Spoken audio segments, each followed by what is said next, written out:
In this video, I'm going to show you how to get affiliate link in Temu. So first of all, what you want to do is go to temu.com, then you log in to your account or you create an account. So after doing that, what you want to do is scroll down and then come over to company info and click on affiliate and influencer. Alright, so right here you wanna click on pick items, right?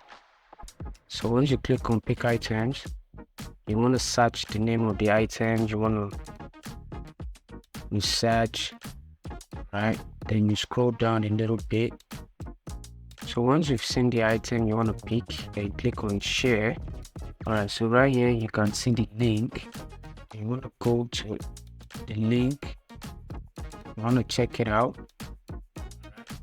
You can use incognito, and the price, the color, and you can see the QR code. Right, then you want to copy the link, scroll down. If you want to check on more items, different items, all you have to do is just click on share and then copy the link. So this is how to get affiliate product link in Temu.